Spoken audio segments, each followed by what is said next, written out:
Eh bien, merci. Je vais appeler à la tribune Thomas et Sarah.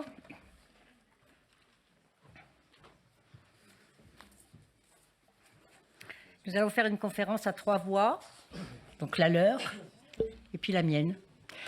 Je vais démarrer, je vais ouvrir et ils pourront réagir bien sûr à mes propos et ils pourront bien sûr nous dire un petit peu, je les interrogerai sur tout ce qu'ils savent du Rwanda d'hier et d'aujourd'hui. Et puis nous parlerons bien sûr, peut-être pas tout de suite de leur film, on y reviendra après, mais de la situation au Rwanda, puisque comme je l'ai dit tout à l'heure, on commémore le 30e anniversaire, si j'ose dire, du génocide qui a démarré le 6 avril 1994 au Rwanda. Donc c'est une date évidemment très importante et je dois vous dire que je suis très fière de commémorer cette date avec vous. C'est la 3e fois que nous faisons une soirée sur le Rwanda. J'avais projeté le film de Christophe Cotteray, j'ai découvert à ce moment-là, parce qu'il a fait un documentaire extrêmement important sur l'avant-génocide, parce que ça n'a pas démarré du jour au lendemain, on y reviendra dans le débat, le pendant et puis l'après, puisqu'il a interviewé Kagame dans son documentaire. Et puis nous avons eu la chance d'avoir Alain et d'Afroza Gauthier, d'Afroza rwandaise, son mari Alain Gauthier, d'Afroza qui a perdu 100 personnes de sa famille dans le génocide et qui depuis, avec son mari, n'ont ni cesse ni arrêt de poursuivre les génocidaires, puisqu'on y reviendra, mais la France héberge entre 100 et 400 génocidaires et ils veulent la vérité et la justice comme un cadeau, mais là aussi on y reviendra, pour les familles qui ont perdu leurs membres dans le génocide. Et il n'y aura pas de réconciliation de toute façon sans vérité et sans justice. Donc il y a un travail énorme qui est mené depuis 30 ans déjà, bien sûr, par un homme fort du Rwanda, qui est d'ailleurs beaucoup critiqué souvent pour sa force justement, traité de dictateur. On aimerait voir un peu nos élus ou nos dirigeants affronter une situation comme ça dans leur pays pour réconcilier un peuple qui s'est entretué. Mais bon, et avoir les résultats qu'il a, parce que quand même, si c'est fragile, il n'empêche pas moins qu'il a des résultats importants. Alors, je voudrais faire 3 remarques d'entrée de jeu avant d'ouvrir le débat avec Thomas et Sarah. La première remarque, c'est que rien, absolument rien, ne saurait excuser le génocide. Je dis cela car on entend ici et là, et encore hier soir, dans un débat que nous avions à l'ICP, à l'Institut catholique avec Philippe Herzog, que les Tutsis sont de toute façon une communauté guerrière et qu'après tout, ils avaient commencé avec le combat qu'ils menaient contre le régime de Habyarimana, le président, le dictateur Hutu, au pouvoir depuis 1973, grâce d'ailleurs à un coup d'État. Et un régime, c'est pas moi qui le dis, en proie au fascisme, à la violence et à la corruption. C'est Vincent Duclerc, un historien, ancien directeur du centre Raymond Aron, que je vais excuser ce soir, il nous a envoyé un petit mot, qui le dit.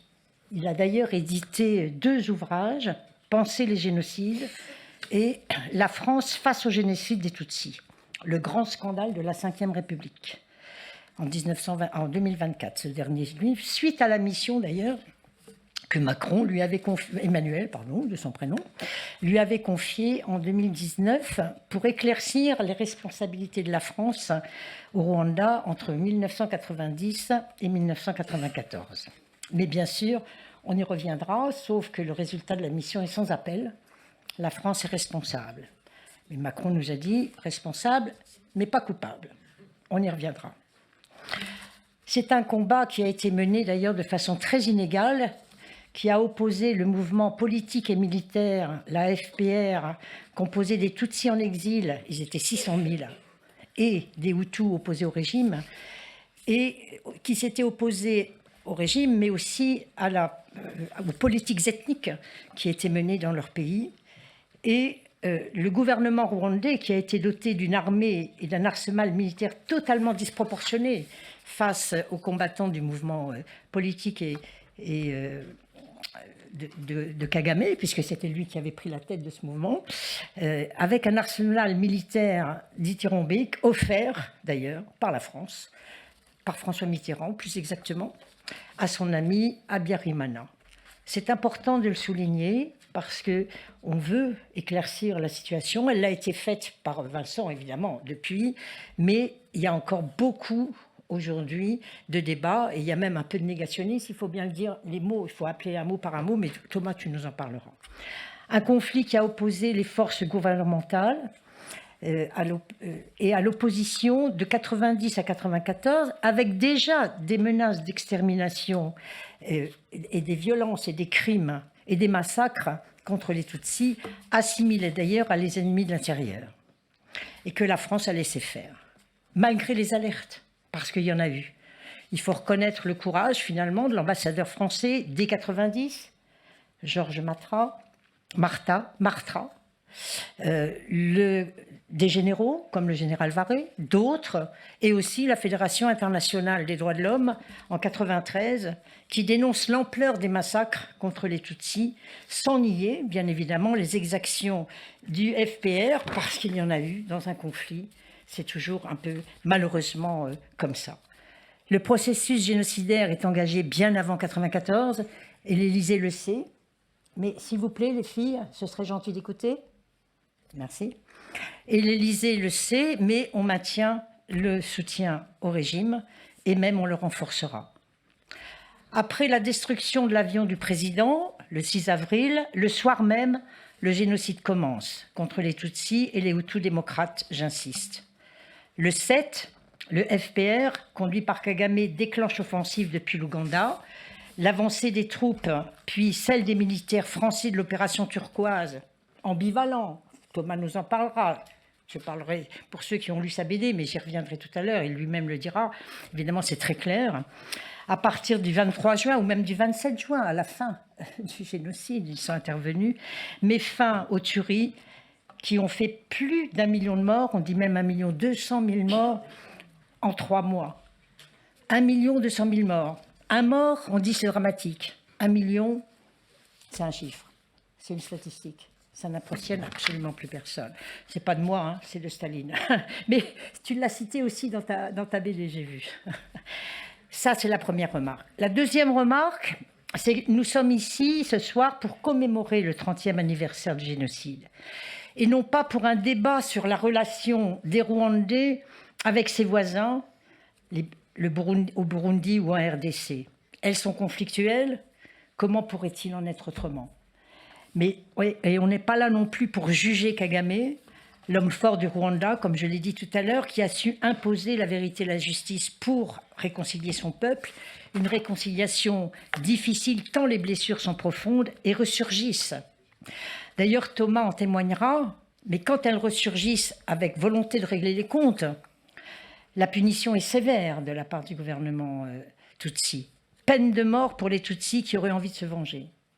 Donc, on canalise, on ne favorise pas tel ou tel peuple ou telle vengeance. Aujourd'hui, la France donne des leçons de démocratie au Rwanda et à l'Afrique tout entière. Mais que vaut notre démocratie à nous quand nos dirigeants ne nous informent pas de ce qui se passe dans ces pays-là, de ce qui s'y joue, que quand seul un président, sans même informer son gouvernement, décide de soutenir des dirigeants corrompus, comme le président rwandais à l'époque, et ne nous étonnons pas que les peuples africains ne veulent plus recevoir de leçons aujourd'hui. Ils soutiennent les coups d'État militaires, les peuples au Burkina Faso, au Mali, au Niger, ce qui ne veut pas dire d'ailleurs, avec ces coups d'État, que c'est la fin de la démocratie ou la fin des coopérations avec la France et l'Afrique.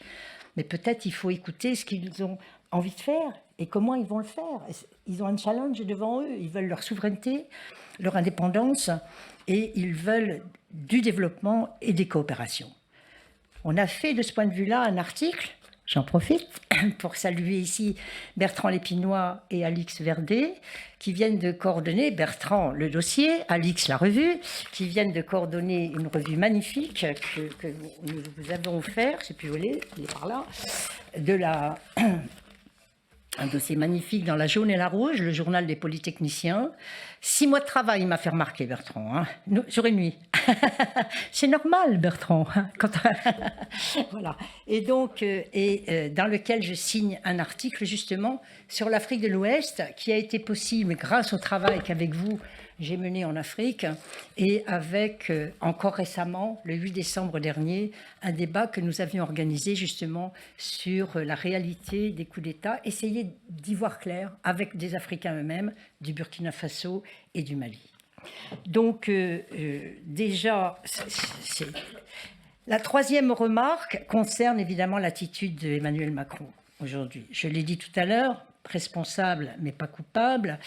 Évidemment, quand on lit un petit peu même l'analyse de Vincent Duclercq, on s'interroge. Parce que Mitterrand avait considéré le régime rwandais légitime, majoritaire, disait-il, puisque Hutu, 80%, qui est représentant 80% de la population de l'époque.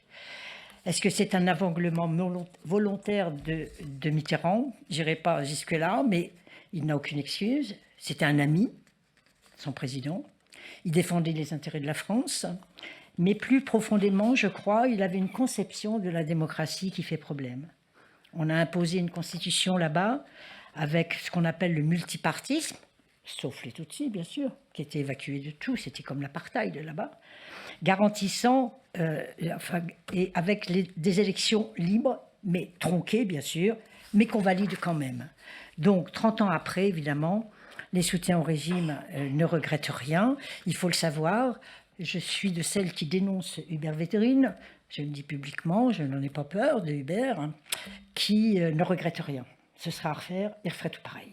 Donc on s'interroge quand même, il y a des hommes plus courageux, comme Bernard Kouchner, qui n'est peut-être pas allé au bout, mais qui a alerté en son temps le président, et qui dernièrement est allé déposer une gerbe, j'ai vu, sur les monuments aux morts au Rwanda, en disant que la France avait participé au génocide.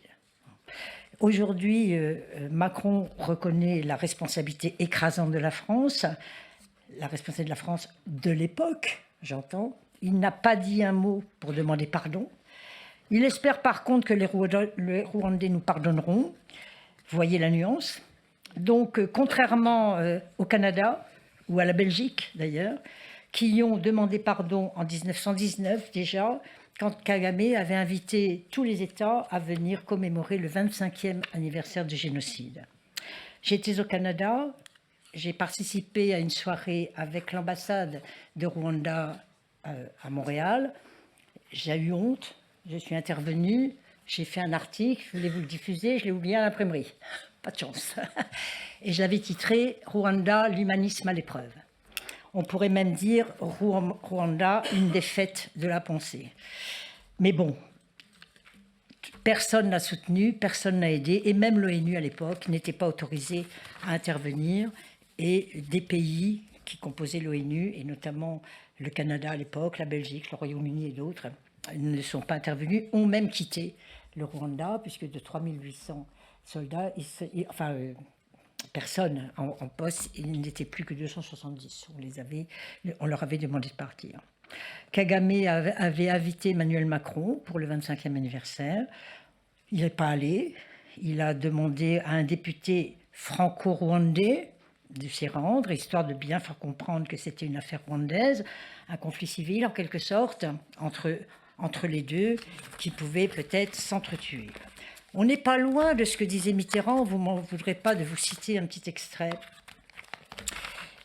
qui est cité dans la revue formidable d'ailleurs, L'Histoire de Claude Perdriel, qui a fait tout son numéro sur France-Afrique, mais qui a fait un grand interview justement de Vincent Duclercq. C'est 10 lignes, 10 petites lignes. En vérité, vous le savez, dit-il, aucune police d'assurance internationale ne peut empêcher un peuple de s'autodétruire. Et on ne peut demander non plus l'impossible à la communauté internationale, et encore moins à la France, tant elle est seule lorsque des chefs locaux décident délibérément de conduire une aventure à la pointe des baïonnettes ou de régler des comptes à coups de machette. Après tout, c'est de leur propre pays qu'il s'agit. Cela n'excuse rien et même aggrave, mais comment serions-nous juges ou arbitres? Et j'ai lu dans la BD de Thomas, il le dira certainement, qui va beaucoup plus loin, notre Mitterrand, puisqu'il dit, après tout, un génocide en Afrique, ça compte pas beaucoup. Je ne sais plus l'expression exacte que tu as utilisée. Donc on est complètement effaré, évidemment. Voilà. Mais le pire, c'est qu'on a accueilli chez nous les génocidaires. Je l'ai dit tout à l'heure, entre 100 et 400. Ils sont pourchassés d'ailleurs par le collectif créé par Alain et Dafrosa Gauthier, qui en ont fait un combat de vie. Dafrosa, je l'ai dit, elle a perdu 100 personnes de sa famille. Ils sont aujourd'hui au Rwanda, ils auraient dû être avec nous. Ils s'en excusent, ils m'ont envoyé un petit mot que je vais vous lire. Ce sera la fin de cette intervention avant de donner la parole à Thomas et Sarah. Et on est fiers d'avoir ces gens-là comme amis, en fait. Et je terminerai de nouveau par ça. On est fiers de se joindre à eux, de les soutenir dans leur combat. Ils ont quelques victoires, Thomas nous en parlera. C'est d'ailleurs pourquoi on parle d'eux, depuis 30 ans qu'ils mènent la lutte. Et on verra ensuite le documentaire « À la poursuite des génocidaires » qui a fait l'objet d'une BD qui est en vente. Alors, il faudra vous précipiter, il n'y en a pas assez, on a déjà vendu un petit peu avant la séance. Et puis on verra le film de Sarah, bien sûr, mais j'en dis pas plus puisque Chantal nous le présentera. Je vous lis pour terminer le petit mot très gentil de Alain et d'Afrosa qui sont à Kigali ce soir et qui n'ont pas pu se joindre à nous, même par Zoom, parce qu'ils sont évidemment énormément pris dans les cérémonies. Bonsoir Claude, vraiment désolé de ne pas être à vos côtés en ces jours qui nous rapprochent de la 30e commémoration. Pour nous, c'est le temps du recueillement. Si la douleur s'est apaisée, elle n'en reste pas moins présente, tapie au fond de nos cœurs, toujours prête à ressurgir. Recueillement et souvenir de ceux qu'on nous a arrachés si violemment, si injustement. Viendront ensuite les jours de la reprise du combat pour la justice, le seul véritable cadeau que l'on puisse offrir aux victimes et à leurs familles. De tout cœur avec vous, encore désolé de ne pas vous être plus proches, notre amitié à ceux que nous connaissons et à ceux que nous ne connaissons pas, notre solidarité avec vous tous, comme on dit en Kinyarwanda, Tuli Kumve. Ça ressemble à ton titre, en fait. On est ensemble, Dafrosa et Alain.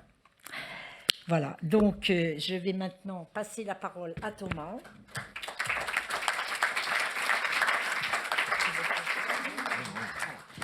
Donc, Thomas, toi, tu travailles beaucoup avec Alain et Dafrosa. Tu vas nous dire quand tu les as rencontrés, connus, et puis qu'est-ce qui t'a amené à... Tu es un grand reporter, j'ai vu ça un peu. Déjà, tu es rédacteur en chef de Nova Productions. Tu as fait beaucoup de choses dans ta vie. Peut-être tu as envie d'en dire deux petits mots, mais surtout, non. Non, parce que non. Voilà, mais surtout nous parler un petit peu de ton parcours aux côtés d'Alain et d'Afrosa, et puis pourquoi ce documentaire, pourquoi cette BD, tu as eu envie? Eh ben, déjà, merci pour ton invitation et bonsoir tout le monde. Et ça fait plaisir de voir qu'il y a des gens qui sont intéressés par ce sujet, avant tout. Et donc moi je suis journaliste, donc en tant que journaliste on s'intéresse à beaucoup de sujets et j'ai été amené à travailler sur l'histoire du génocide des Tutsis au Rwanda dans un premier temps pour un documentaire qui a été diffusé sur Netflix il y a 4 ans maintenant. Et c'était sur la traque d'un des plus grands organisateurs du génocide qui s'appelle Félicien Kabuga, qui a fini par être arrêté en 2020 et qui a été en fuite pendant 27 ans et qui était considéré comme le financier du génocide, qui a acheté en gros les armes et payé pour les milices. Donc j'ai fait ce film-là il y a quelques années et j'ai rencontré Alain et Dafrosa comme ça, qui m'ont beaucoup aidé. Et puis après, j'ai eu la possibilité de faire cette bande dessinée. Et c'est la maison d'édition qui m'a demandé si je voulais faire si j'avais une idée de sujet autour de cette histoire-là, et j'ai proposé de raconter leur vie, parce qu'à travers eux, l'idée c'était évidemment de raconter l'histoire du génocide et de ses circonstances, et puis aussi l'histoire qui arrive après le génocide, donc ce que moi j'appelle l'histoire d'une injustice française, comment plusieurs centaines de tueurs, en tout cas de personnes accusées d'avoir participé au génocide, ont pu s'enfuir et peuvent vivre paisiblement en France, et pour l'immense majorité, elles ne seront probablement jamais jugées ici. Donc je trouvais que c'était un sujet intéressant. Et puis après la BD, donc je les ai accompagnés une première fois au Rwanda pour faire cette BD. Et après, j'y suis retourné encore une deuxième fois avec une caméra. Enfin, et surtout un réalisateur qui s'appelle Stéphane Jobert, avec qui j'ai fait le film. Et donc voilà, les deux, je pense, se complètent. J'espère que c'est intéressant, surtout. Et voilà, en gros. Alors peut-être tu peux nous dire un petit peu plus sur la bataille de Alain et d'Afrosa. Bah donc en gros, eux, donc, comme tu l'as dit, ils ont été frappés directement par le génocide. Ils vivaient déjà en France en 94. La famille de Dafrosa et donc la belle famille d'Alain vivait au Rwanda. Cette famille a été décimée, comme dans toutes les familles Tutsi. Elle dit elle-même qu'elle ne compte pas les morts. En fait, il y a eu tellement de morts dans sa famille qu'elle compte les survivants. Il y en a eu très peu. Et puis après le génocide, ils ont été amenés à écouter des premiers témoignages de rescapés, les quelques rescapés qui restaient, parce que la définition d'un génocide, c'est que en fait tout le monde est mort quasiment. C'est qu'il reste très peu de gens, les rescapés sont très peu. Et puis, de fil en aiguille, ils ont décidé de recueillir des témoignages, et ils ont fini par créer cette association qui s'appelle le Collectif des parties civiles pour le Rwanda en 2001. Et alors, ce qu'ils font, en fait, c'est qu'ils recueillent des témoignages, ils mènent des enquêtes au Rwanda lorsqu'ils apprennent qu'une personne accusée d'avoir participé au génocide se trouve sur le territoire français. Et vu que la France n'extrate pas ces personnes vers le Rwanda, pour des tas de raisons dont on pourra parler si ça vous intéresse, la France est censée les juger, vu que ces personnes vivent sur notre territoire.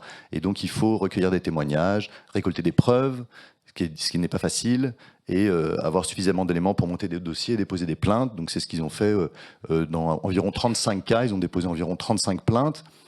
Il y a eu déjà 7 hommes qui ont été jugés et condamnés suite à leur travail.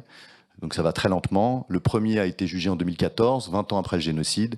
Et là, on est à un rythme depuis 2-3 ans de 2 procès par an, ce qui n'est pas beaucoup. Et si vous faites le calcul, si eux estiment qu'il y a entre 100 et 300-400 personnes qui sont concernées sur notre territoire, s'il y a 2 procès par an, sachant que 30 ans ont passé, que les gens vieillissent, que ce soit les témoins et également ces personnes qui sont accusées d'avoir participé, c'est ce que je vous disais tout à l'heure, l'immense majorité de ces personnes mourra paisiblement sans jamais avoir été inquiétées, ce qui constitue cette injustice dont je vous parlais. Mais parmi les personnes jugées, si j'ai bien compris, même condamnées, elles font appel, donc elles sont toujours déclarées innocentes. Oui, la justice française permet de faire appel, ce qui est plutôt pour moi une bonne chose, mais ça rallonge encore les procédures. Les procédures sont interminables. Un des exemples, c'est une des personnes qui a été jugée et condamnée s'appelait, parce qu'il est mort depuis, Laurent Bucci-Baruta. C'est un préfet qui a été jugé en 2022 ou 2023 à Paris. Il a été condamné à 20 ans de prison. Et la plainte avait été déposée contre lui en 2000. Donc donc ça devait être en 2021 son procès. Il a été condamné 21 ans, il est jugé 21 ans après que la plainte a été déposée. Donc c'est pour illustrer la longueur de la procédure. Il a fait appel, donc il est sorti de prison et il est décédé depuis, donc il est mort officiellement innocent aux yeux de la justice française. Encore une petite question avant de passer la parole à Sarah, puis après ils te poseront des questions, ils vous poseront des questions. Le président est mort dans un accident d'avion, enfin un accident provoqué, un attentat on va dire. C'est pas clair sur l'attentat, on ne sait pas si c'est pas des Hutus finalement qui ont provoqué l'attentat, on n'a pas encore toutes les informations, si j'ai bien compris, mais la femme du président, elle a trouvé refuge aussi en France. Qu'est-ce qu'elle est devenue ? Alors déjà sur l'accident d'avion, donc qui n'est pas un accident vu que l'avion a été touché par au moins un missile, en tout cas 2 missiles ont été tirés vers cet avion. C'était le 6 avril 1994 et le président donc Hutu à l'époque, qui dirigeait ce régime Hutu qui était déjà coupable de nombreuses exactions contre les Tutsis, est mort sur le coup. Il y avait aussi le président burundais, lui aussi Hutu d'ailleurs, mais c'est une autre histoire, qui était dans cet avion-là. Et le régime a été repris tout de suite par des grands chefs militaires principalement, qui ont accusé le Front patriotique rwandais, donc le FPR dont tu parlais tout à l'heure, qui était une guérilla principalement constituée de Tutsis, qui menait une guerre contre l'armée rwandaise. Et donc le régime a accusé le FPR d'avoir conduit cet attentat. Les éléments qui sont précisés, notamment dans le rapport Duclerc, qui est sorti en 2021, donc suite à l'ouverture des archives françaises décidée par Emmanuel Macron, cette commission d'historiens a pu travailler pendant quelques années et a remis un très gros rapport sur la question de la responsabilité française.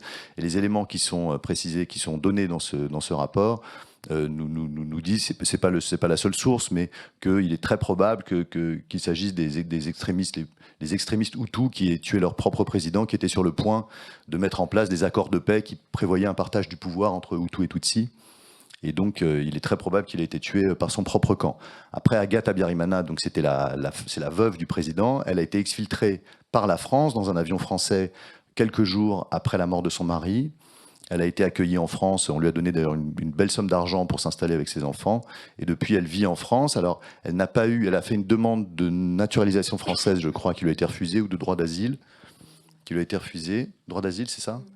Mais elle n'a pas été extradée, elle n'a pas été jugée. Et alors c'est compliqué, c'est-à-dire qu'elle était très proche des Hutus les plus extrémistes, donc très proche de ceux qui ont imaginé, pensé et organisé à l'avance le génocide, mais elle n'était pas au Rwanda pendant le génocide, donc c'est vrai qu'il est difficile d'établir des preuves de son implication, même si elle était très proche de ceux qui ont mis en place ce génocide. Donc elle vit encore en France.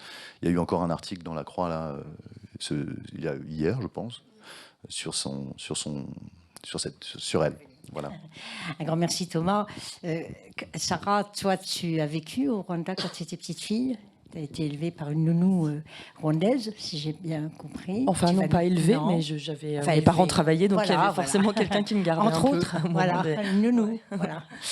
Et tu es revenue en France à ce moment-là, et tu t'es toujours impliquée, tu t'es intéressée, et j'ai l'impression que tu t'intéresses encore, pas seulement ton film dont on parlera tout à l'heure, mais tu connais un peu aussi l'histoire, comment tu réagis voilà, comment tu as réagi et quand t'es-tu vraiment impliquée dans la connaissance de cette histoire? Parce que tu es toute jeune, tu as quel âge, sans indiscrétion? 41 ans. Ah, quand même. Ah oui.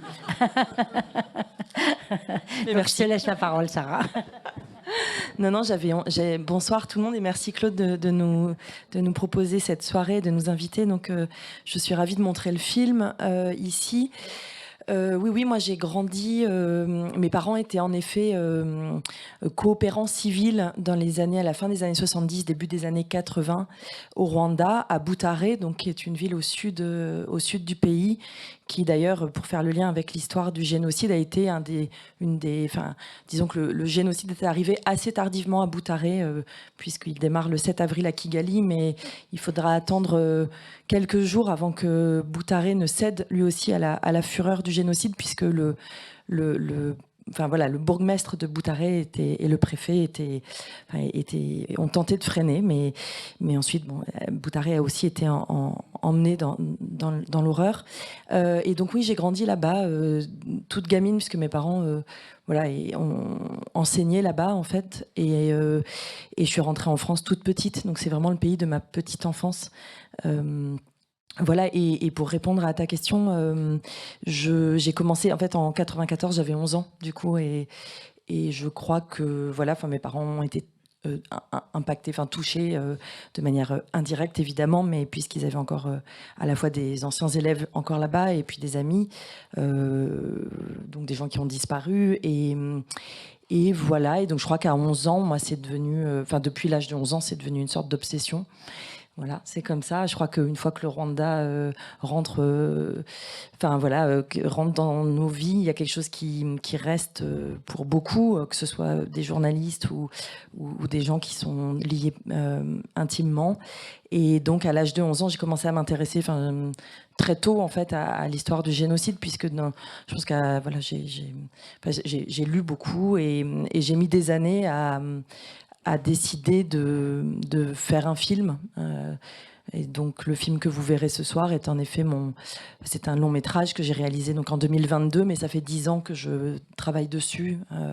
Mais il a fallu toutes ces années. Je ne suis retournée au Rwanda pour la première fois qu'à l'âge de 30 ans. Donc il y a 11 ans donc maintenant. C'était un retour il y a 10 ans, 11 ans. Le premier retour depuis mon enfance, et avec ce désir du film et la poursuite de l'exploration intime et pas que, puisque oui, c'est vrai que je m'intéresse de toute façon à l'histoire du Rwanda. Et comment juges-tu la position de la France, toi, alors, par rapport au génocide? Est-ce que Tu as travaillé aussi là-dessus? Non, je ne travaille pas là-dessus. Mon film est... Enfin, c'est vrai que je ne suis pas journaliste pour le coup. Je suis cinéaste documentariste. Et donc, même si je considère que le cinéma documentaire est toujours un point de vue, une écriture et donc évidemment un positionnement et qu'il n'y a pas de neutralité dans le cinéma documentaire. Mais... non, je crois, enfin, on partage tous ça, je crois, ce soir. Enfin, évidemment, je connais, comme tous, l'implication de la France dans le génocide des Tutsis, dans la préparation, en tout cas aussi. Enfin, c'est-à-dire qu'il n'y a pas que l'implication de la France dans le génocide. Ça ramène dès 1990, le début de la guerre, donc quand la guerre éclate en 1990 entre donc le FPR et puis le gouvernement d'Abiyarimana, et donc évidemment la France a armé, enfin les gendarmes, nombreuses structures françaises ont entraîné des militaires, ont entraîné des personnes qui plus tard vont former à la fois l'armée rwandaise que l'on connaît et évidemment aussi ont permis à ce que les Interamwe et donc les miliciens puissent faire le travail. Voilà, donc oui, il y a une implication, il y a une je crois que le rapport Duclerc, alors je l'ai pas terminé, mais je crois que le rapport Duclerc est quand même, c'est un gros pavé, mais non, il est très important. Et je crois que de toute façon, reconnaître déjà cette implication-là était nécessaire. Je crois que moi, je suis pas sûre que, disons que j'espère qu'il y aura un pardon demandé par la France, mais la question de l'implication, de la complicité, c'est complexe, quoi. Alors, encore une petite question, et puis quelqu'un pourra faire tourner peut-être les micros, vous lèverez votre main. Sarah parle de 90, tout le monde 90, mais en fait, le président est arrivé au pouvoir par un coup d'État en 73, soutenu par la France. C'était Giscard à l'époque, qui venait faire des safaris là-bas, je crois. Mais si, alors ça je le sais, 74. Donc après, il est allé. Alors l'autre est arrivé en 73, Giscard en 74, safari, ami, après Mitterrand. Redoublé. On a vendu des armes, beaucoup. Le fils Mitterrand était impliqué. Donc la France est impliquée depuis très longtemps, en fait, au Rwanda. Donc comment tu juges ça? Or, les Tutsis ont été évacués au fur et à mesure du pouvoir et des institutions par le gouvernement Hutu. Donc, est-ce que le génocide ne plonge pas déjà ses racines dans cette situation, j'appelle d'apartheid, je ne sais pas si c'est juste, mais au cœur même du Rwanda, qui a obligé d'ailleurs les Tutsis à fuir, puisque 600 000 réfugiés... Alors, c'est pas. Je pense à partir du moment où la responsabilité de la France a été reconnue par la France, enfin en tout cas par notre président, je pense qu'effectivement on ne peut pas évacuer ce point. Après, il ne faut pas non plus limiter, je crois, le génocide des Tutsis à une responsabilité française. Déjà, il y a l'impact de la colonisation allemande et principalement belge à la fin du 19e et au début du 20e siècle, jusque dans les années 50. De ce que j'essaie d'expliquer rapidement dans le film. Est-ce qu'on peut mettre les images là? François, je ne sais pas où est le zip-zip. Bon, tant pis. Et donc, il y a eu déjà un impact de la colonisation qui a été dramatique, vu qu'il y a la mise en place, en fait, de races, je mets des guillemets à ce mot, qui ont été décrétés par les colons européens, qui voyaient à l'époque la société humaine comme quelque chose qui se divisait en races humaines et avec une hiérarchie entre elles. Et donc c'était quelque chose qui a été appliqué pas seulement au Rwanda, mais jusqu'ici en Europe d'ailleurs. Et donc il y a eu cette mise en place de races Hutu et Tutsi, avec des théories fumeuses sur d'où venaient les Tutsis et les Hutus, comme si c'était des races différentes. Il ne s'agissait évidemment pas de groupes ethniques du tout, c'était des classes sociales, des castes si vous voulez, avant la colonisation, qui ont été transformées en races par le colon, donc par le colon belge.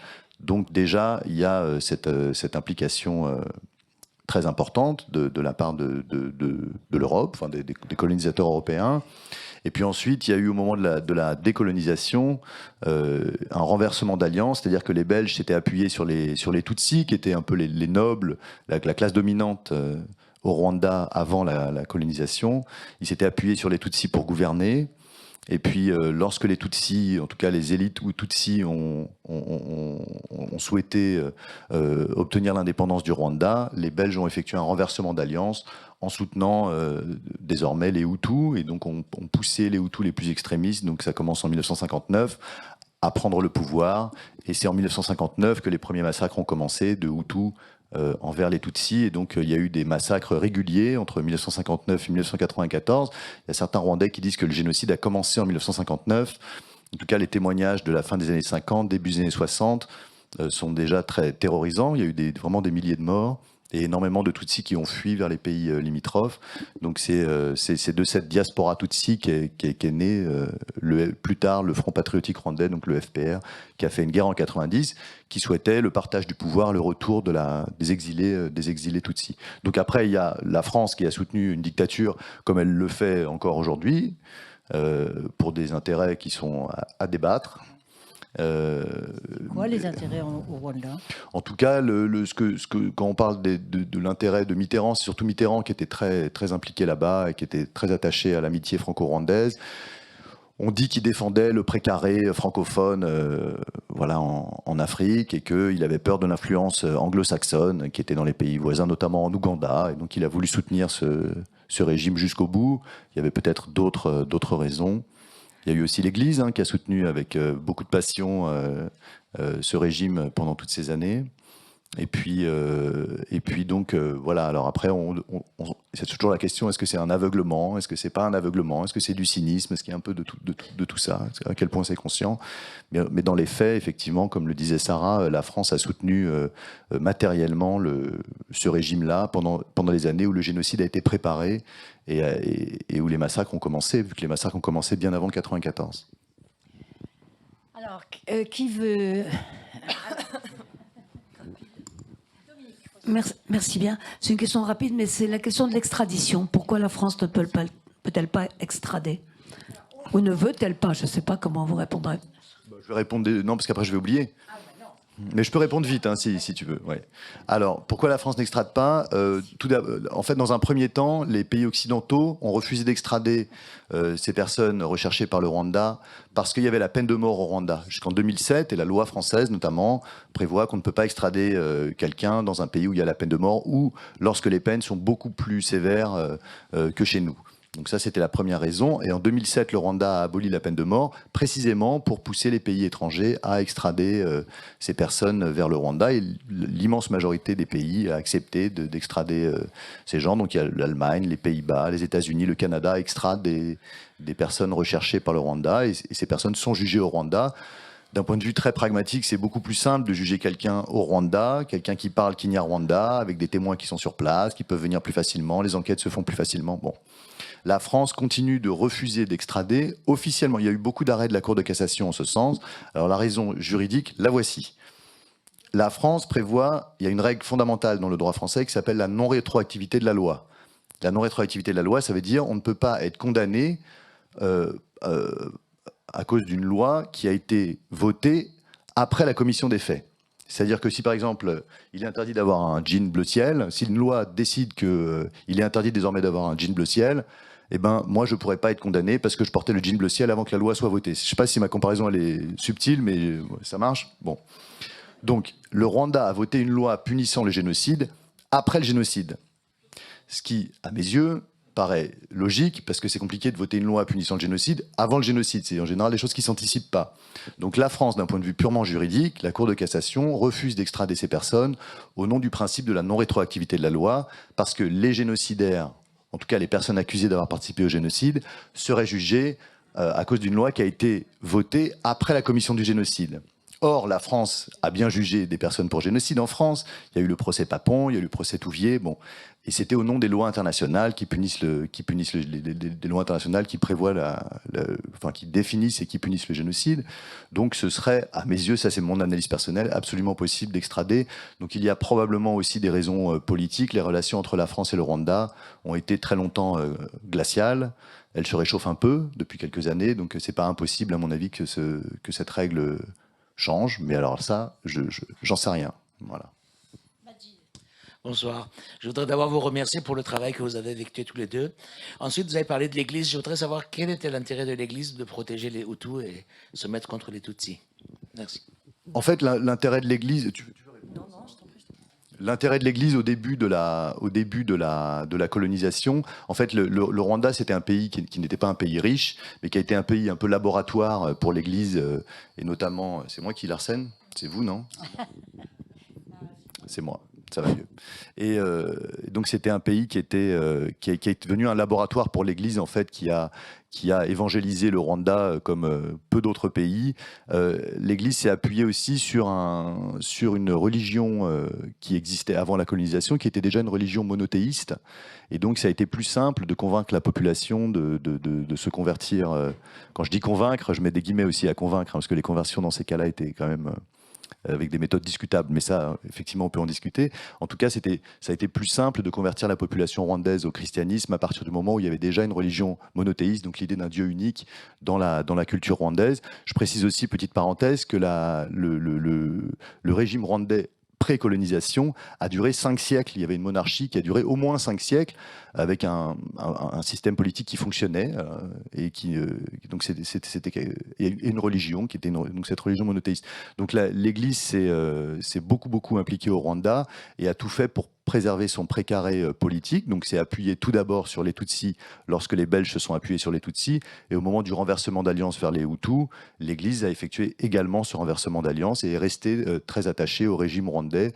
L'Église avait beaucoup d'intérêts, avait aussi des intérêts économiques au Rwanda, qu'elle avait des privilèges économiques et pouvait notamment importer des produits sans payer de taxes, ce qui était un privilège de l'Église et de la famille Habyarimana, dont on parlait tout à l'heure.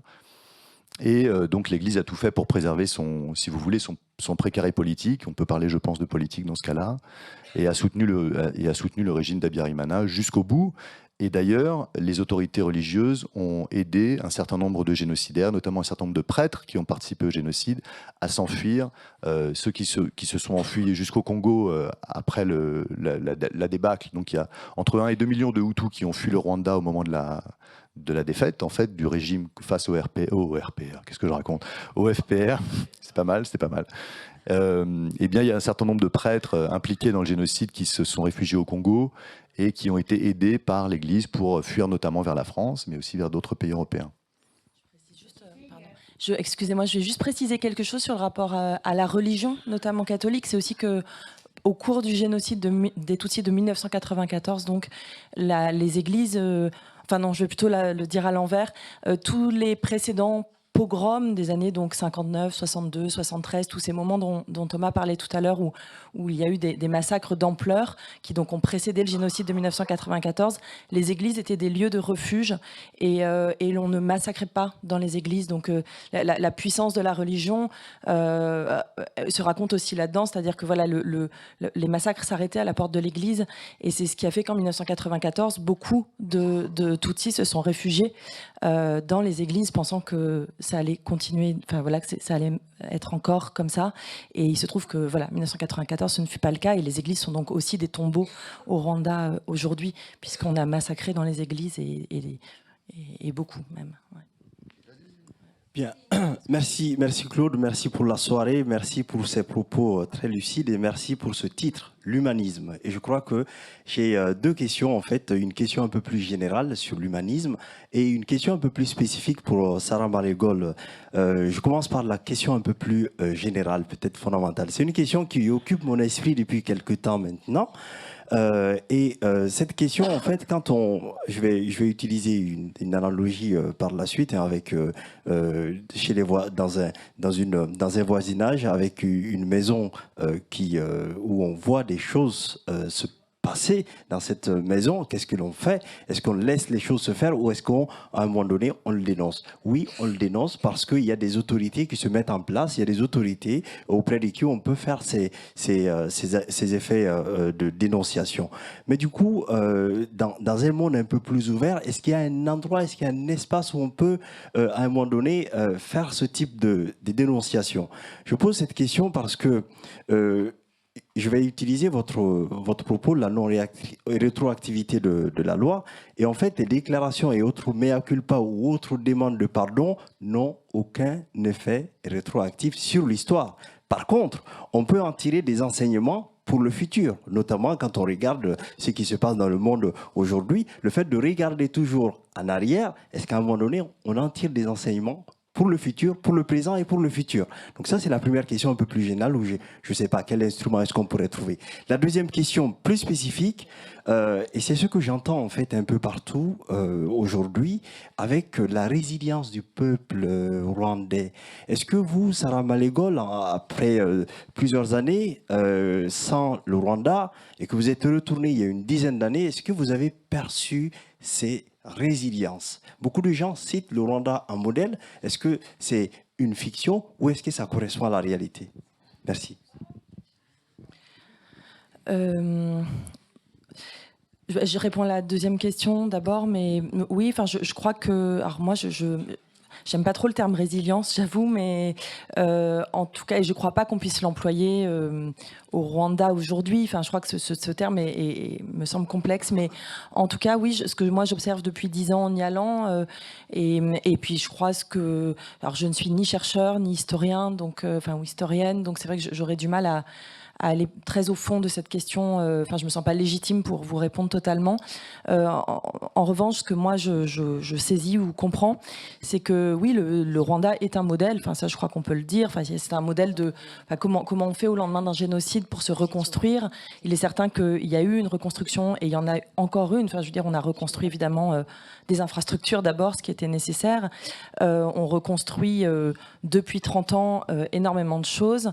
Je crois, et ça c'est mon film le questionne, en tout cas mon projet de film le questionnait, c'était plutôt qu'est-ce qu'on a fait des âmes ou des esprits, parce que ça c'est une vraie question aujourd'hui au Rwanda, c'est que si ça reste le Rwanda est un modèle économique, c'est une forte puissance africaine aujourd'hui, et puis pas que sur le continent africain d'ailleurs, c'est un endroit où voilà, on peut monter une start-up en une journée et puis et on achemine du sang par drone, quoi, enfin du don de sang par drone. Enfin voilà, il y a des avancées énormes au Rwanda et je crois que quand Claude parlait tout à l'heure de leçons que l'Europe peut donner au Rwanda, c'est vrai que c'est un peu, enfin c'est un pays qui n'a rien à envier à personne et je crois que les Rwandais, en tout cas mes amis et puis ceux qui parlent en ce moment sur les ondes et dans les médias et qu'il faut écouter parce que c'est le moment aussi où ils sont mis en lumière, mais le disent encore cette semaine. Voilà, certains Rwandais se sont exprimés, par exemple, sur le plateau de la Grande Librairie. Enfin,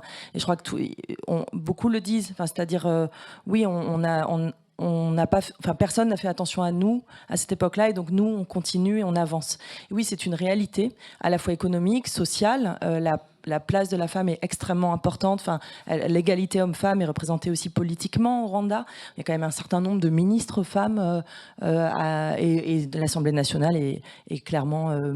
je crois que c'est même 55% de femmes. Enfin voilà. Donc il y a quand même il y a des droits sociaux qui ont surgi après 1994. Donc il y avait une urgence au lendemain de 1994, ce qui est normal. Et puis ensuite, il y a eu une mise en place, un temps qu'il a fallu et qui finalement est très rapide. Enfin moi que je trouve très rapide, 30 ans pour arriver à ce qu'est aujourd'hui le Rwanda, c'est incroyable. Après, moi, ma recherche, en tout cas depuis 10 ans, c'était aussi, et puis probablement celle qui viendra après sur un prochain projet, mais moi je questionne en revanche, oui, la réparation des âmes, et ça passe aussi notamment par la psychiatrie et la psychologie. Et là, encore une fois, je ne suis personne pour juger de ça. Par contre, des chercheurs, des gens qui sont des Rwandais qui sont impliqués là-dedans le disent. Ça, il manque de moyens encore pour accompagner les rescapés, mais aussi les bourreaux. Enfin, voilà, parce que évidemment, il y a toute cette construction sociale à repenser, à penser. Et il n'y a par exemple qu'un véritable hôpital psychiatrique à Ndera, dans les faubourgs de Kigali.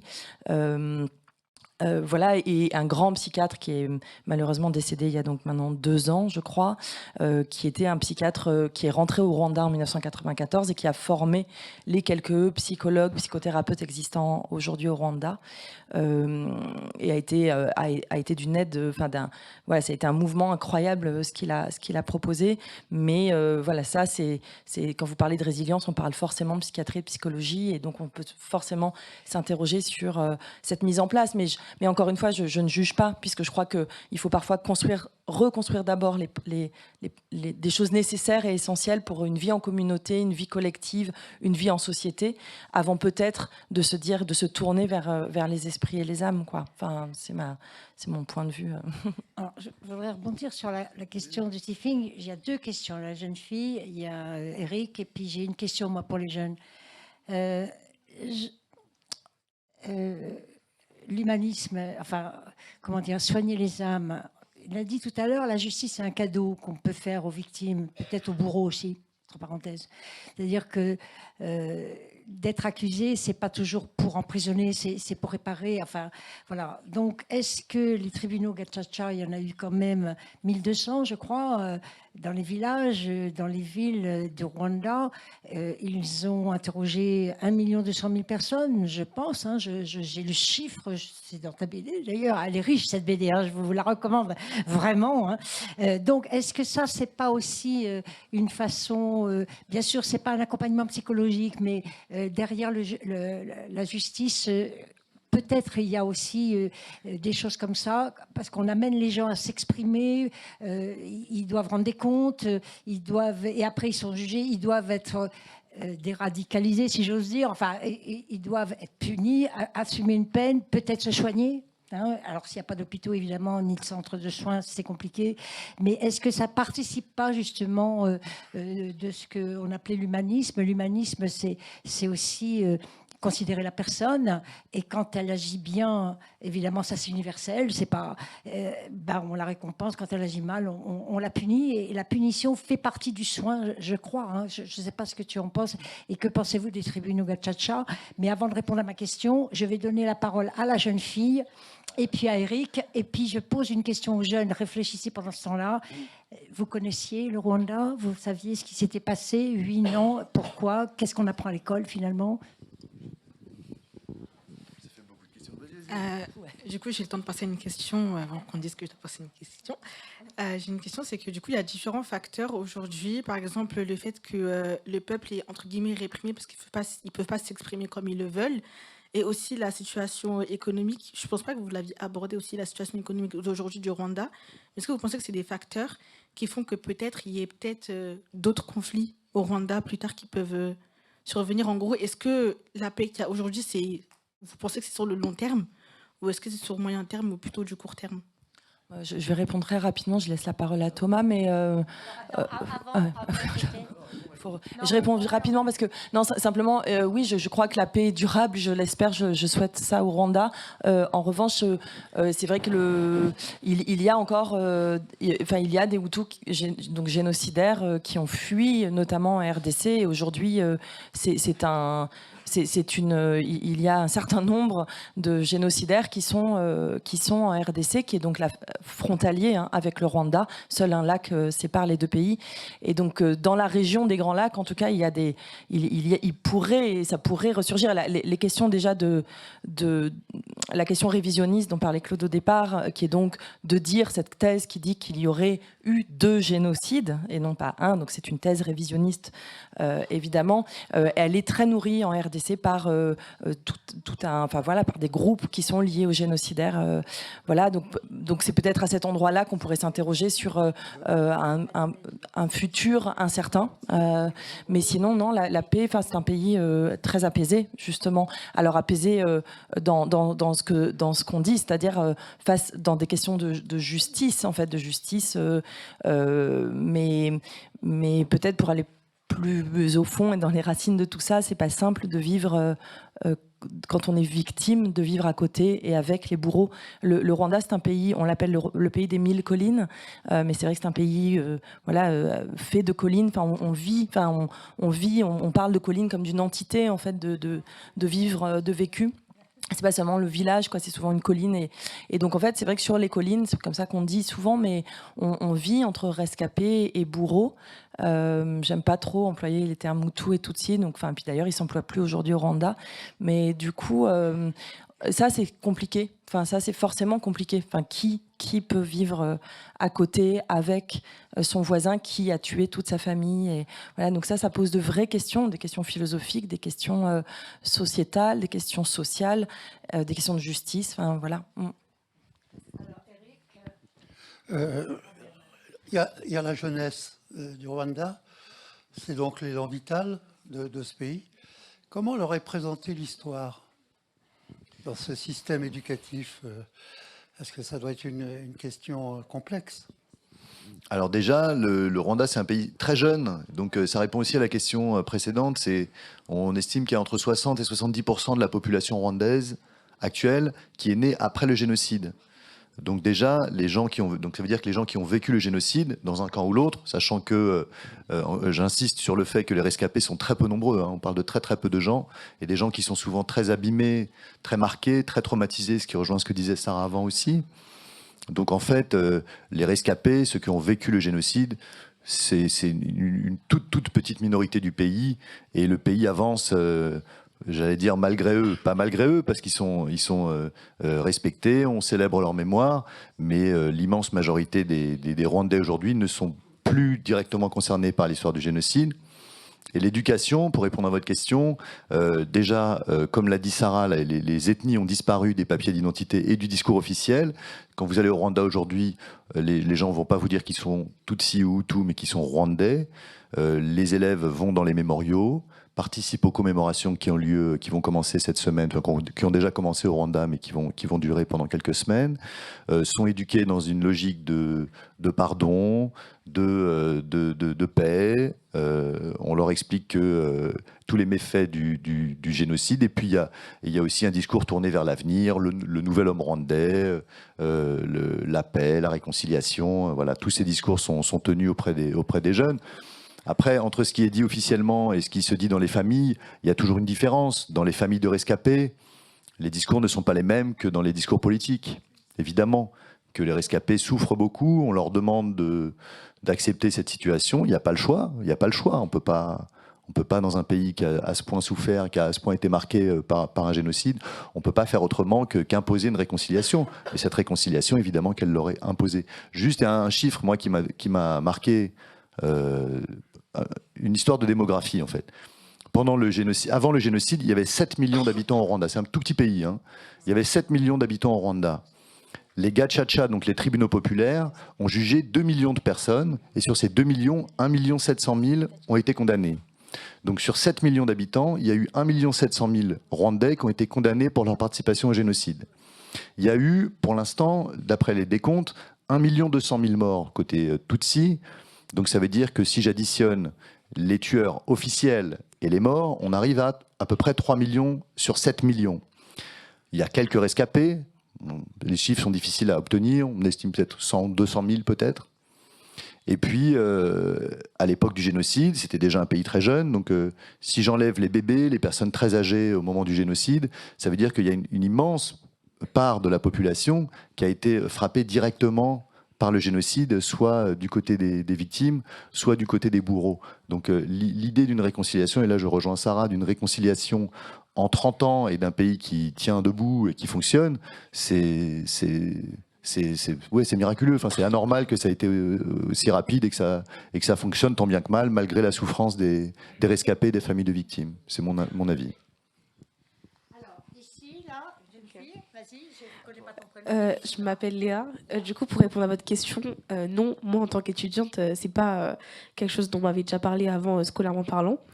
Et du coup, ça me fait poser une question. Est-ce que vous pensez que, du coup, à long terme, parce que comme vous l'avez dit, la France, ils ont reconnu que le génocide a existé, etc., puisqu'ils ne veulent pas, par exemple, extrader les personnes qui l'ont commis, etc.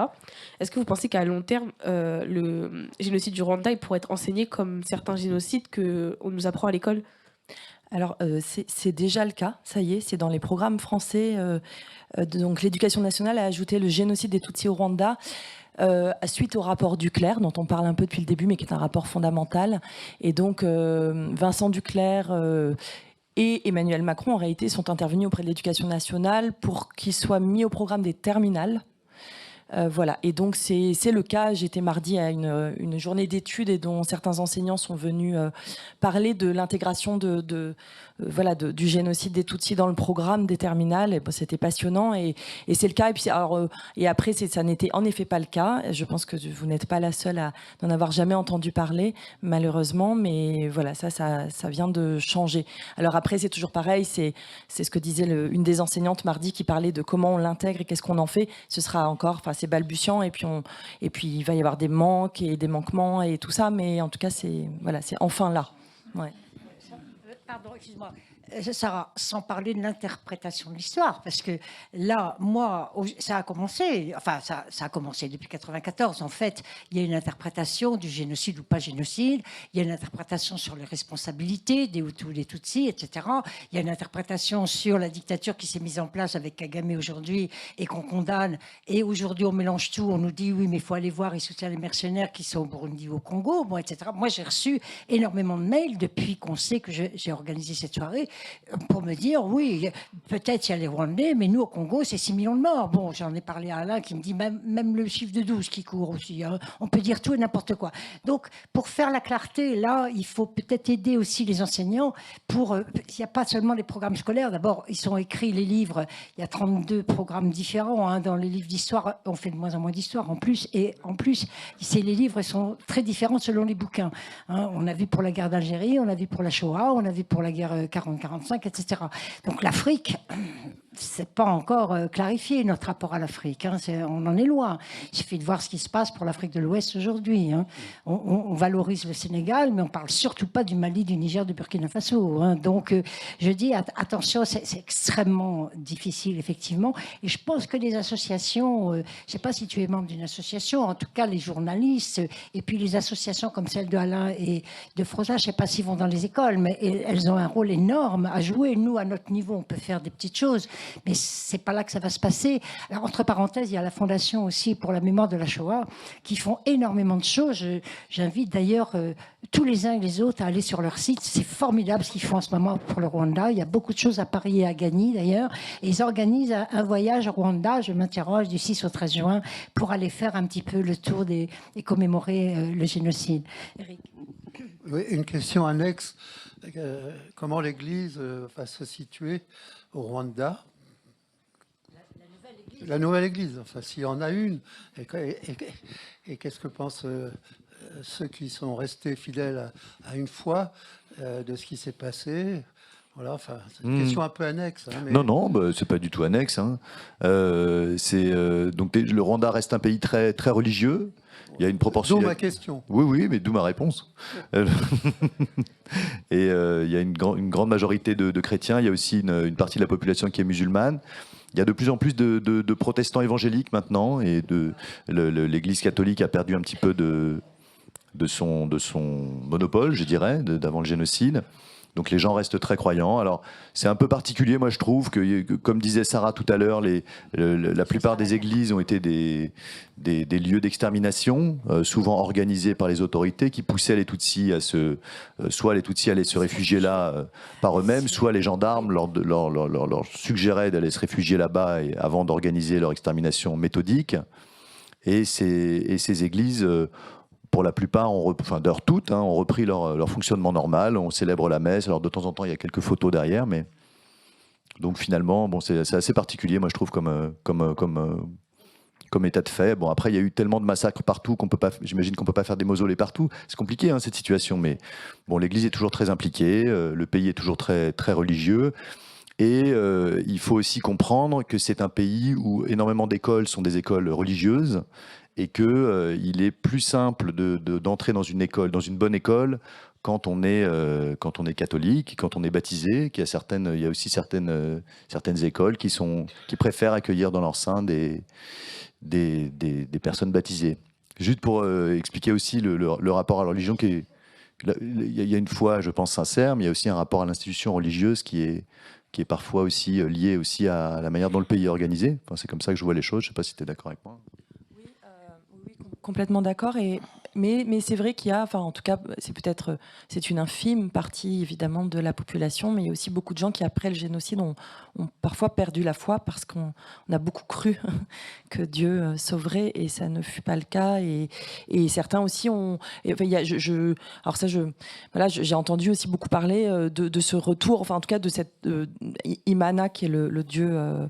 Donc de cette religion monothéiste qui existait depuis toujours, revient aussi un peu plus. Enfin, en tout cas, il y a peut-être une sorte de résurgence. Alors ça, faudrait lire plus là-dessus, mais voilà, vis-à-vis de cette foi ancestrale, ancienne, voilà. Alors, on va terminer par encore une question chez Georges. Moi, j'en ai une aussi encore. Là, moi, j'en ai plein, mais bon, une seule pour vous. C'est quand même l'après-Kagame. C'est-à-dire, là, il maintient un peu les forces en présence. Il essaie de trouver son équilibre. Il agit énormément au niveau économique et social. Il y a une certaine démocratie, d'ailleurs, dans une dictature éclairée, on pourrait dire ça comme ça, puisque les ministres doivent rendre des comptes devant les habitants dans des réunions ouvertes. Il tient ça bien. Il espère faire encore un mandat, mais ça fait déjà 4-5 mandats, enfin, ou 3 ou 4, et ça ne va pas pouvoir durer comme ça non plus très longtemps. Qu'est-ce que vous en pensez? Est-ce qu'on pourra garder un peu un équilibre parmi la population et construire quelque chose? On sait qu'en Afrique du Sud, après la mort de Mandela et les autres, c'est la pagaille, c'est le foutoir, ça recommence. Et voilà, donc oui, c'est une question pour les devins. Et à Georges, c'est pour toi maintenant. La réponse est je ne sais pas. Mais je suis désolé, je préfère dire quand je ne sais pas. Bonsoir. J'ai deux questions. La première, est-ce qu'on peut dire que c'est un pays dans lequel existait une ou plusieurs cultures? Et comment est-ce que ces cultures ont pu évoluer en s'appuyant sur ce que ces pays ont vécu, ce que ces cultures ont vécu, si elles existent encore? Et ma deuxième question, c'est un petit peu en direction. Comment est-ce que l'enseignement et l'éducation est organisé maintenant dans ce pays? On a parlé des institutions chrétiennes ou autres, mais est-ce qu'au niveau national, il y a une réflexion et une organisation dans ce domaine? Je réponds à la première, parce que la deuxième, je ne sais pas très bien. La première question, justement, c'est toute la question de la création par la puissance coloniale de l'idée d'ethnies différentes ou de races différentes, c'était le terme qu'ils utilisaient à l'époque, alors que la population avait la même culture, parlait la même langue, souvent pratiquait la même religion, et les gens vivaient côte à côte, donc c'était une culture, il y avait une culture rwandaise avant la colonisation qui était commune. Donc en fait, on n'était pas dans un pays où plusieurs groupes différents, homogènes, vivaient les uns en parallèle des autres. Il y avait des mélanges. Et puis il y avait aussi, et ça c'est important de le dire, il y avait aussi la possibilité de transfert de classe en fait. C'est-à-dire que on pouvait devenir Tutsi lorsqu'on était Hutu, quand on était nommé chef de village par exemple. Mais lorsqu'un chef de village qui devenait Tutsi avait plusieurs fils, si l'un de ses fils prenait sa suite, il était Tutsi, mais le deuxième fils qui n'était pas chef de village, lui restait Hutu. Donc c'était des groupes qui étaient poreux. On n'était pas. Est-ce qu'il y avait des créations culturelles mélangées ou bien des créations de culture? Comment ça se passait? Excusez-moi, qu'est-ce que vous voulez dire par les créations culturelles? Création, est-ce que des artistes créatifs? Ah, des artistes, oui, je présume. De la sculpture, des écoles de création. Oui, enfin, en tout cas, le Rwanda est riche d'art et de culture depuis la nuit des temps, quoi. Donc, ouais. Oui, et en effet, après, pour rebondir sur ce que dit Thomas, c'est vrai que cette question de l'ethnisation qu'a fabriqué la colonisation a simplement oublié qu'au départ, ça n'était qu'une question de classe sociale, en fait. Enfin, voilà, c'était. Oui, et après pour répondre à votre deuxième question, je ne sais pas très bien non plus comment s'organise totalement l'éducation nationale aujourd'hui au Rwanda, si ce n'est que ce qui a été quand même, juste pour le noter, une grande rupture, un moment de rupture et de bouleversement dans l'éducation au Rwanda, ça a été l'introduction de la langue anglaise comme la seule et unique langue d'enseignement et de transmission dans un pays qui donc était avec deux langues majoritaires, on va dire, qui est évidemment le Kinyarwanda et le français en deuxième langue. Et cette introduction, je crois, date de 2004, si je me trompe pas, 2003 ou 2004. Et ça a été quand même assez... c'est assez fou, de toute façon, d'imaginer que tout d'un coup, on doit enseigner. Alors, ça ne s'est pas passé qu'au niveau de l'enseignement. Ça s'est passé dans toutes les institutions, administrations. Voilà, l'anglais est devenu cette langue officielle de l'administration et de l'éducation nationale. Et donc, moi, j'ai des amis qui enseignaient en français et Kinyarwanda juste avant les vacances, les grandes vacances. Enfin, on est un peu pas sur les mêmes calendriers qu'ici. Et puis, qui du jour au lendemain devaient reprendre l'enseignement en anglais. Et donc, il y a quand même... Enfin, voilà, j'ai en tout cas des exemples en tête d'amis où il y a eu une perte de sens aussi, tant pour les enseignants que pour les étudiants qui, par exemple, devaient tout d'un coup soutenir leur mémoire en anglais alors qu'ils n'avaient pas cette langue et qu'ils la connaissaient ou pratiquaient assez mal. Voilà, et ça alors maintenant, c'est totalement acquis. Enfin, je veux dire, l'anglais est très bien parlé, d'autant plus qu'il y a il y a aussi une diaspora, on parlait de chiffres tout à l'heure et de population, mais il y a aussi les diasporas reviennent au pays, s'installent au Rwanda, et notamment une forte diaspora anglophone, donc ce qui aide aussi. Alors, oui, alors, on en a déjà parlé, l'Église, je ne sais pas, elle fait certainement dans la langue du Rwanda de l'époque. Sortir de la langue du Rwanda et sortir du français a peut-être été aussi, fait partie peut-être des solutions et salutaires. Parce que c'était une façon de tourner la page, non pas de la coopération avec la France aujourd'hui qui se renoue, mais avec la France qui était responsable. Donc ça, c'est peut-être quelque chose de très fort en fait. Et attention, ça peut se passer aussi en Afrique de l'Ouest, sur Regard Tiffing. Mais le rejet de la France aujourd'hui, alors qu'on aurait besoin quand même de poursuivre les coopérations, on a fait tout un débat là-dessus, y compris avec toi, permettrait peut-être, parce que la culture française a imposé, finalement, la France a imposé sa domination, y compris par la langue et par sa culture, y compris par ses pratiques administratives, bureaucratiques, et j'en passe, et des meilleures, contrairement d'ailleurs aux Anglais, entre parenthèses. Donc c'est peut-être une bonne solution, tant pis pour les francophones et la francophonie, mais c'est vrai que on a aussi le résultat historique qu'on mérite, entre parenthèses. On va s'arrêter là, on va les applaudir, vraiment bravo.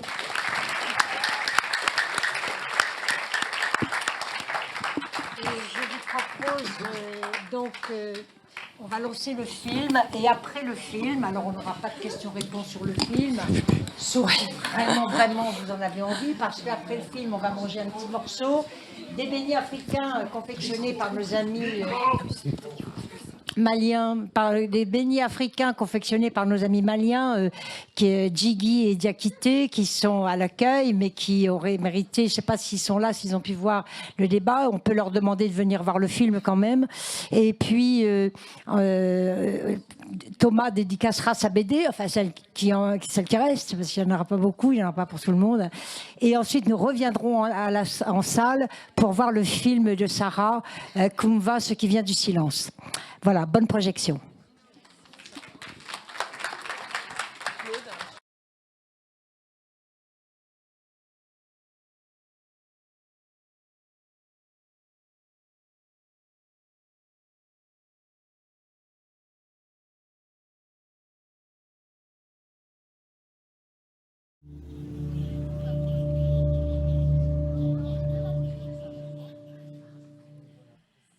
Bravo à Thomas, vraiment, on l'applaudit.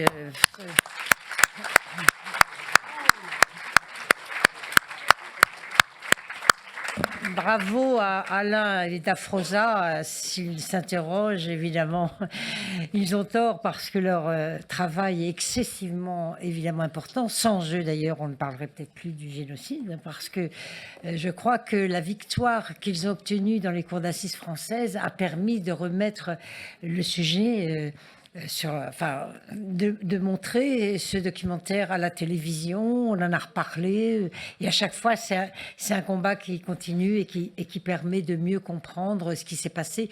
On n'est pas au bout, bien sûr, c'est douloureux pour ces gens qui consacrent leur vie, comme il a dit, jusqu'à la fin de nos jours. Maintenant on est embringué dans cette histoire, et en même temps ils doivent être quand même aussi soulagés de savoir que des gens ont besoin de s'exprimer. Et puis, comme je le disais, les victimes, évidemment, sont reconnues, et les bourreaux peuvent aussi être reconnus comme tels, et peut-être faire un pas vers vers autre chose et ce sera bien de les interroger. On va le voir dans le film tout à l'heure de Sarah. Donc, en attendant, je vous invite à venir prendre le gingembre et le bissap préparé spécialement pour vous par Odjigui et Diakité et puis de manger quelques beignets salés et sucrés. À tout de suite.